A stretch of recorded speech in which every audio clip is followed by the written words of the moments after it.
We just watched episode 20 of Gotham Under the Knife, so what did we learn? Well, if you ever had the question, does Leslie Tompkins take a shower or a bath? Well, we learned it's a bath. Thank you, Leslie. How many times does it take to kill a guy if you're stabbing him? Riddle me this. Well, maybe one, maybe two, maybe several times. Let's just do several times to be safe. Eh, Ed? Yeah. And Bruce has a line that he will never cross. Man, our little boy's grown up to be a man. A Batman? I'm Chad Perkins, and this is the Gotham After Show.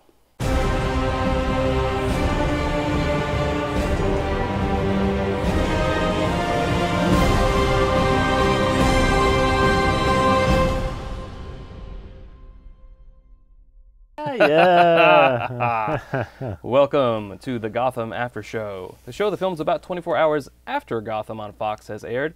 This week, due to what they call the con crud, or the convention crud, filming a little bit more like 48 hours after Gotham on Fox airs. Thank you, Star Wars Celebration Anaheim 2015 for the con crud. But hey, it was awesome. It was awesome. Welcome back, and welcome to the red couch of only one guest, I guess. This is our second week of only having one person. Please welcome from the Star Wars Inside the Force podcast and video cast. And welcome back, not been here since February, David Cottingham. Thank you, sir. Yes. Yeah, you weren't on this last show. It was just myself and Corey. Then before that, Russell was sitting in for you. Yeah. Of course, there was a long break there for Gotham. There was. So like I said, it's been since February. But we're back. Just the two of us here. Corey couldn't make it this week. The stars just couldn't align for all three of us because of the crud and everything else. But yeah, there's 2 episodes to go, and I guarantee you we'll have all of us there for at least one of those. If not more. Right. If not more. Yeah. Under the Knife. Yeah. Is that the name of it? No, that was last week. Okay. Well, No.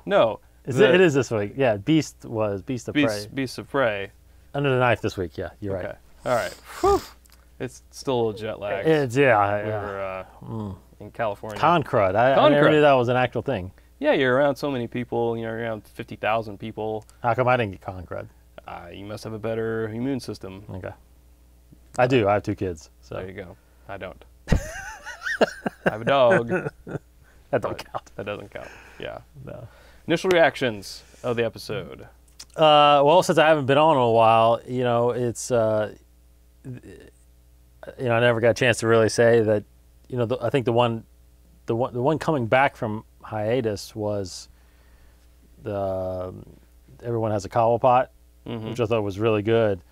And then last week kind of set up this Ogre arc, and to me it feels different than kind of the rest of the season, where it's like part 1, part 2, and it's going to wrap up at the next 2 episodes. So just looking at it as a single episode, I thought it was pretty good. As part of the whole, I think it's actually really good. I think that's what does well in the comic books. There's these arcs, and then you move on to the next story, and and I don't think it's on there, but I always said that I thought the show should go in that road, and those other DC shows that do a good job of doing that a little bit, but I thought this was good. I'm interested in it's definitely kind of making you want to get to the end and figure out what's going to happen. Mm-hmm. Yeah, I think it might have been Corey and I were talking about how Dr. Dollmaker, the Dollmaker, right, has been the one villain who has continued longer than 2 episodes. However, put an asterisk by that because he hasn't faced Jim Gordon yet. That's right. That's right. So and he was the one that was mentioned from the beginning. Right. In episode 2, Selina Kyle, the Dollmaker was mentioned. Yeah. And we finally get to see him, and now his fate. Well, I guess he's fine. He got. He'll be back. But he'll be back. Yeah, with a vengeance. Yeah. He'll be back. Since you weren't on the last episode, we'll comment about this. Absent from this episode is Fish Mooney, who we last left being shot, Correct. and bleeding all over her white suit. Mm-hmm. Which is terrible. That'll be hard to get out. But probably not what she's concerned about. No. What do you think about the absence of Fish Mooney in this episode, and what do you think about her, since you weren't on the last episode, getting shot? Well, I think they're definitely saving her for a finale. You know, because obviously it makes you wonder if she's alive or dead, and clearly she's definitely gonna be alive. I think she's gonna somehow surprisingly show up in Gotham at a certain time, you know, and just when Penguin is, you know, in the middle of doing something, you know, obviously he's got this thing with Mooney going on now, so yeah, I didn't really miss it, you know, because you know there's a good story going on with Jim and the Ogre right now, and I suspect, I don't even expect her to be in the next. I haven't seen the previews next week, but I don't expect to even be in there next week. But in the finale, yeah, she wasn't in the previews right for next week. I think she shows up in the finale. I think you're right. Mm-hmm. Yeah, I think you're right. So this episode started out with Selina again, kind of being Bruce's muscle, kind of being his bodyguard. What do you think about this? But then we got to see the supposed softer side of her when she cleaned up for the ball and everything. What are you thinking about the Selina Bruce relationship? Yeah, it's interesting. They're going down the romantic side already. Potentially. Well, you know, they hit on that a lot earlier with the random, hey, do you want to kiss me? Totally. But that's... No. Absolutely. And they did. But that felt like two kids just experiment, you know, like, hey, not experimenting, but, you know, give me a kiss kind of thing, you know? Yeah. But this was like a date. You know, I mean, they actually got dressed up, got in a limo. No, it was for ulterior motives. It was, absolutely, but... Kind of like an undercover sting operation. It was. Almost. But it didn't feel that way when, you know, his reaction to her. It felt like he was picking her up for prom. Totally. Because she was like, quit talking about me. And that's what I'm saying. Yeah. So it's like they were going to a dance, you know, at a high school or something like that. But it's okay. I mean, you know, it is for different reasons. You know, it's not like they're just trying to bud a relationship together. You know, they are trying to get to the bottom of what's happening in Wayne Enterprises. So I think it worked. The weird thing about it, to be honest, the weird thing still is her being at Barbara's house, just coming and going, and Barbie even walking in like, Selina? Yeah. Oh, I guess she's not here. Yeah. It's like, is she paying rent or is she just hanging out? Well, I think it's, she's the house cat, is what she is. The house cat. Oh, she's in the windowsill sleeping. There's some sunbeams coming in. It's finally sunny in Gotham. Yeah, I think, well, you know, not to get too much into Barbara, and I guess we'll have to talk a little bit about Barbara later, but, you know, I think Barbara is so codependent. She needs someone else there, so she welcomes her to stay. And, of course, Selina being homeless isn't going to turn down such a nice place. But, yeah, that is kind of weird. But keeping it back on Bruce, he says something very important. He does. And I know you know what I'm thinking. Oh, yeah. So just go ahead and tell us about his. They were obviously discussing still. He had a problem with her pushing regional, or what's his name? Reggie out of the window. And I guess they found out that he ultimately died. I guess that she was like, it's 5 stories. What do you think? He's dead. dead. Yeah. So, and we get the famous Batman line. There's a line that you can't cross, you know, or because that separates us from the villains. And interesting that he thinks like that already, you know, being 12, you know, 12 years old, 12, 13 years old, and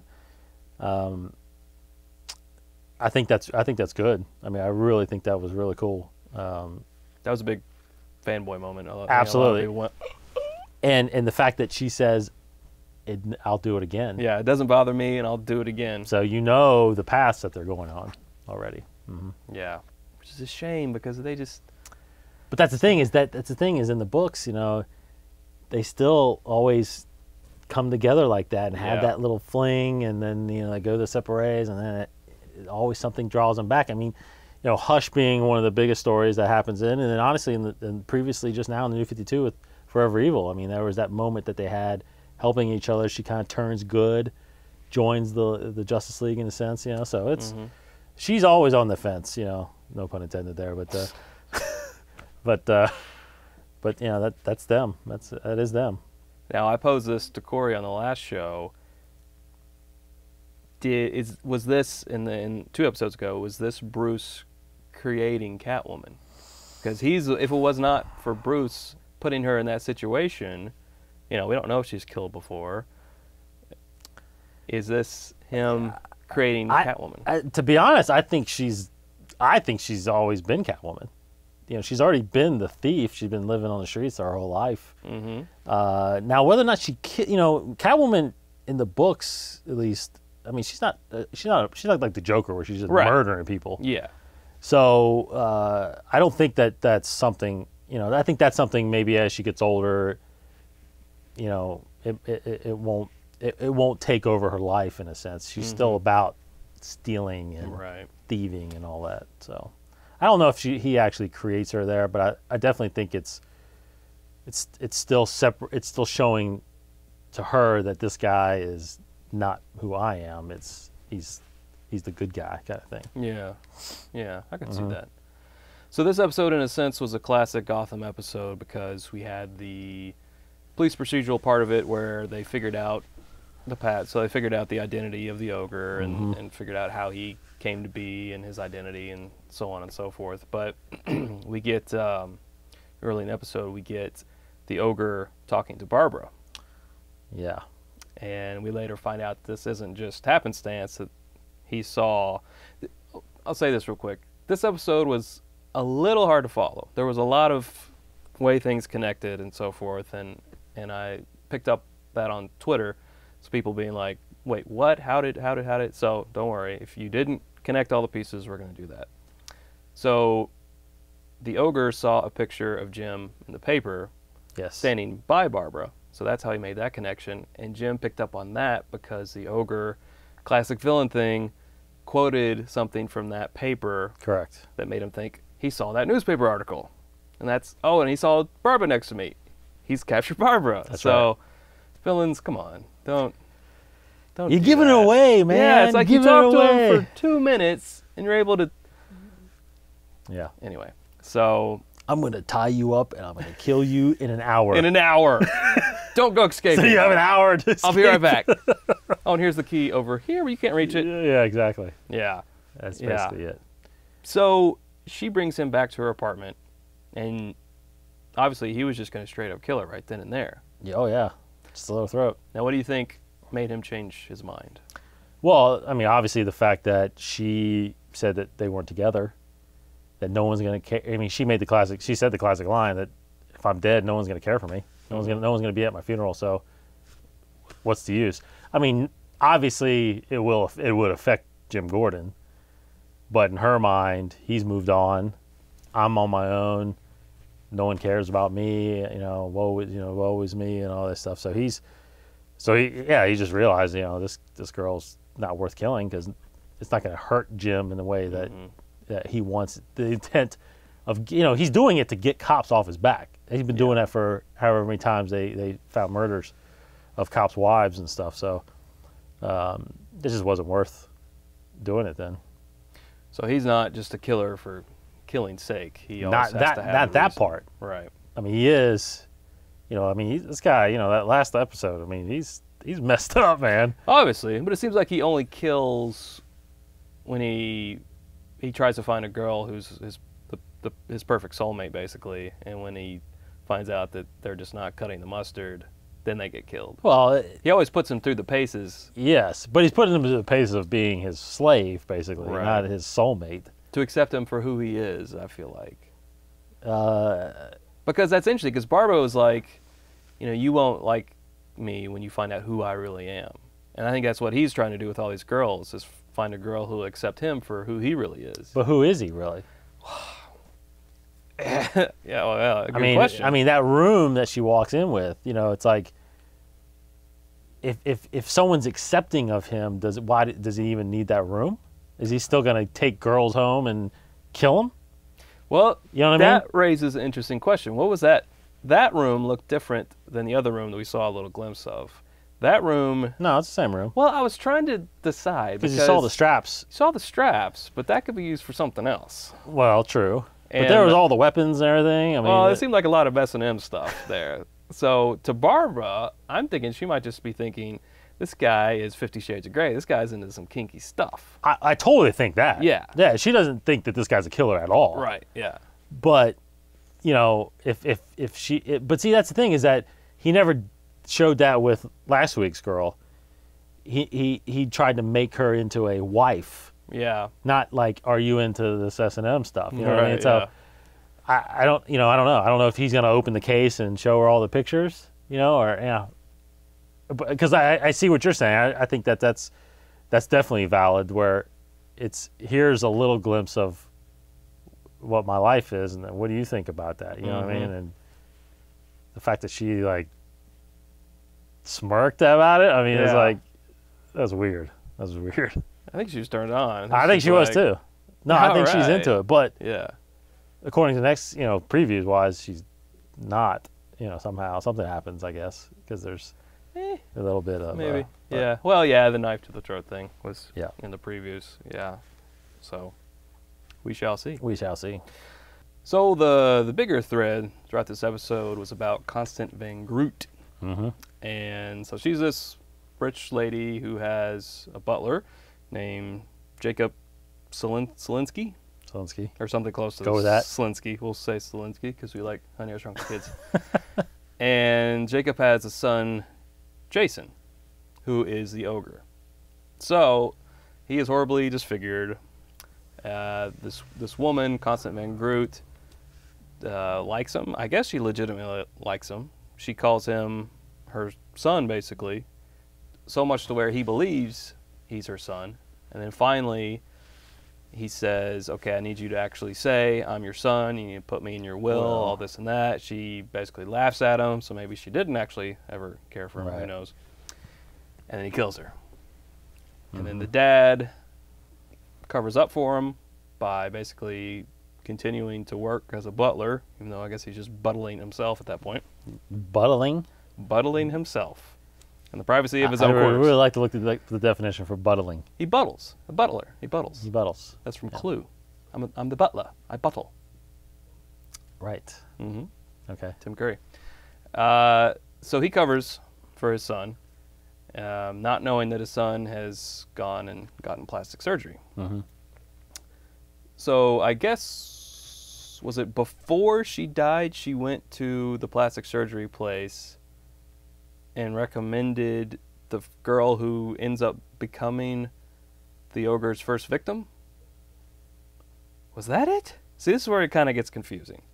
But, wait, she takes him there to get fixed, right? No, because the dad never knew that he was fixed. He was like, "You think my son's going to seduce women?" Yeah, so I'm pretty sure. Yeah, Constant Van Groot went to this plastic surgery place. She recommended that this girl that she knows get a job there. She gets a job there. Then the ogre goes to the plastic surgery place, meets her, ends up becoming his first victim. Oh, okay. Great. There you go. So now, good job. Now we all know that that's how it that's how it goes down. That's how it goes down. Yeah. That's right. And that's a good doctor. That was a pretty good doctor. Good looking doctor. It made him look like the guy from Heroes. Right. I wonder if that was a plan. He's like, I like that guy in Heroes.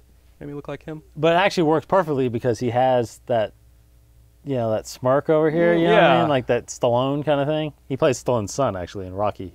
There you go. Rocky Balboa. Yeah. So he has that, so it worked out really well. But that was a pretty gruesome picture. It was.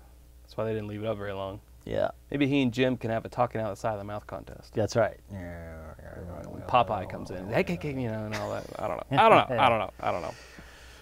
But that's what that is. I don't know what else to say about that. But that's how it worked out. But that was the story. Yeah, that's the story. Yeah, that's the story. And then he just went on girl to girl trying to. I mean, it's still not clear. I mean, I guess you could try to figure out. It's still not clear what exactly he wants. I mean, he wants unconditional love. That's what he told that girl. You know, but it's like to what extent, you know? It's like because it seems like he's got. I mean, he had he had money and he had all that. I mean, you know, he's a serial killer. I mean, that's Yeah. it. He's got some issues. And he leaves a broken heart painting as his calling card. Right, right. So he's a tortured artist, obviously. Tortured artist. Nice. Nice. I don't know why they didn't call him the tortured artist killer. Yeah. So the ogre, how do they know what he look? Where did that name even come from? They don't know that he looks like an ogre or looked like an ogre. Where did that name come from? I don't know. That Bullock pulled that out, didn't he? Yeah. It's like they call him the Call ogre. him the ogre. Why? Maybe because he brutally kills the I guess. victims, I guess. I don't know. Maybe. We'll go with that. Yeah.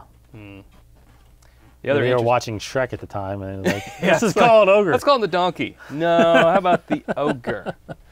Better name. Yeah, Better yeah, name. yeah, The yeah, donkey.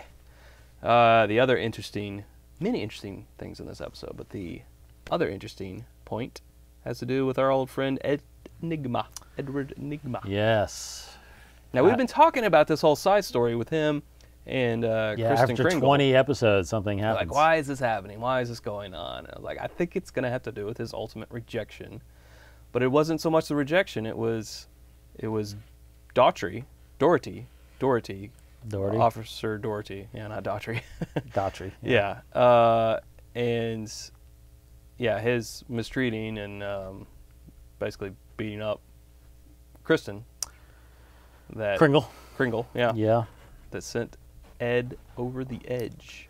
It What did you did. think? What did you think about the first confrontation he had with Dorothy there in the police precinct? When he threatened him, basically, the first time? Yeah. You know, I mean, I didn't really think anything of it besides the fact, because, I mean, he's in front of everybody. I figured he was going to stand down, you know, not do anything. But, yeah, he just felt like it was definitely setting up for something to happen, you know. You kind of figured, I kind of figured he was going to, you know, take it very extreme. Whether or not he was going to kill him or not, I didn't know.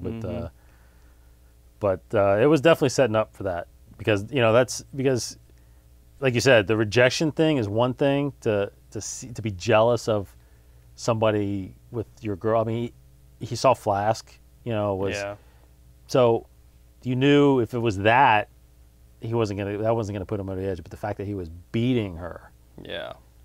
which is a very good motivation, I think, for him to do something and start that ball rolling for Nigma. Mm-hmm. Edward Nigma. It's funny and he's fantastic. Yeah, regardless. He's fantastic. Yeah. And it's funny that he calls him Riddleman. Yes. See, that was pretty cool. That was actually his last words. Riddleman. Yeah. Yeah. And that was a good, I don't know what really, with the love riddle, when he said, with all those, I was trying, so whenever he said it, I was like, I don't know. I don't know, just tell me. I'm love. I'm love, yeah. That's So he's obviously acknowledging he loves her, yeah. even though he's not getting it back. But hell, girls, they always pick the wrong guy, That's man. right, yeah. Always pick How the do you wrong guy. think, and we got a little tease of this in the preview, but how do you think Kringle is going to take this? Well, I think it's quite possibly that he hides the body and he's just missing. You know, I don't think that's. Yeah. So I don't even know if she's gonna even know. Yeah, I don't think she'll know that he did it, because I think in the preview. Well, I don't even think she'll know that he's dead. Well, she was saying something about, did you have anything to do with it? She was asking. Ed Oh, really? I didn't see something the preview about, yet. do you know anything about this? Da da da da da. And he was like, okay. no, I don't. What do you mean? It's such a coincidence that he's dead now. Then. You know, it's just weird because this whole time, you know, it's like it's taking this long for us to come to fruition, but it's like, it seems like she does like him, she doesn't like him, she does like, you know, it's like these little subtle things, but then she goes out with somebody else and gets in a relationship with bad cops. I mean, I don't know, you know. Maybe maybe now that he becomes a Riddler, maybe she'll be like, hey. Oh, you're a supervillain? You're a supervillain. Well, Tell me a riddle, sir. Yeah, you have nemesis? Well, may I suggest green? Yeah. Question marks. And question marks, yeah. So and a bowler hat. maybe that's what he's got to do. No. Interesting. Hey, you know. Yeah. So we witnessed the birth of a supervillain, potentially. Yeah, like. I don't. You know, it's weird. It's a different. You know, it's definitely a different way to go with him. Basically, you know, the feelings for a woman causes him to be villainous. Yeah. I guess it's kind of the same thing that's going on in the Ogre, honestly. I guess so. But yeah. So since the Ogre now knows that Barbara isn't involved with Jim, and he's actually liking Barbara, so he probably won't kill her unless she freaks out over all of his sex toys or whatever. Right. Do you feel like the Ogre is going to find out that Jim likes Lee and then ultimately go after her? Do you feel like by the end of the season, Lee, hate to say it, but Lee will be dead? No, I don't think Lee's going to die. I mean, ultimately, I think he's going to catch him or else kill him. You know, something's going to happen to the Ogre, but I think he's got to find out. I mean, if you want to really put a big twist on it, Barbara's the one that tells him. Hey, you know, he's not with me. Guy. He's with. Oh, she tells the Ogre. No, she tells the Ogre that Jim's not with yeah. me. He's with Dr. Tompkins. You know, and blah blah blah. And so there, he's like, oh, okay. So I got. And she takes baths. Yeah, she takes very healthy baths. Healthy. Yeah, no clothes on. And that's healthy. Typically, right? Typically, when you take a bath, you don't. Yeah. Yeah. That's true. And we did get no pants Barbara though this episode. You know, When was she? when they dropped off the clothes for. Oh, that's right. Yeah, she had no pants. I mean, I think it might have been a skirt possibly. It was a skirt. I think it was a skirt. There was no pants. No pants. No pants policy coming back. Yeah. Interesting. Interesting. Well, I think that about that covers the episode. All I gotta say, and people that are watching, maybe I don't know if they want to tell me or comment. I don't know if you know. Did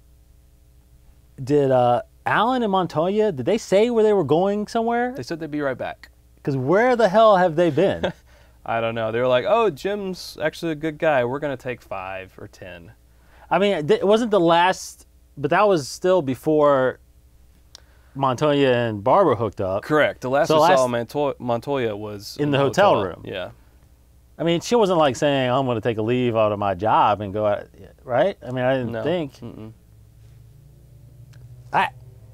They kind of, I mean, I liked those detectives, you know, and I felt like, especially now that Jim's changing things, it's like, those were cops that were on his side, you know, Right. like what happened to them? I don't know. I'm really confused by that. Well, hopefully they'll come back.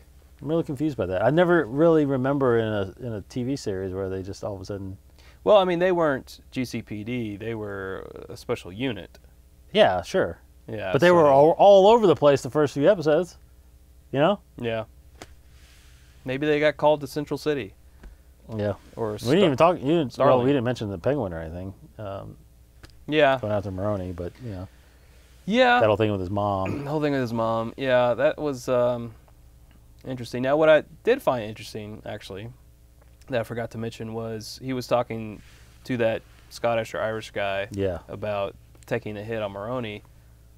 I mean, I hope he's just having him kidnapped or something, because it seemed like Penguin want to kill him himself. But he was talking about, I love you have the best knife and gunplay of any squad. How about taking this hit on Mooney? But it's like, wouldn't the Penguin want? No, I think he's wanting him to do it. The Penguin in the books really never does it. But he's done so much killing. I know. He killed the poor flower delivery guy. That was to get. Well, that was after all. I mean, that was because he was angry. But at least what I know of the Penguin, you know, and maybe he's doing that now just to get to where he's making, you know, calling the shots. But you know, in the comic books lately, especially lately, he's never, you know, he doesn't want. You don't want blood on your hands. You know, you don't want reason. You don't want, you know, the evidence to point to you. You want evidence to point to someone else. So yeah, you hire the guys to do it.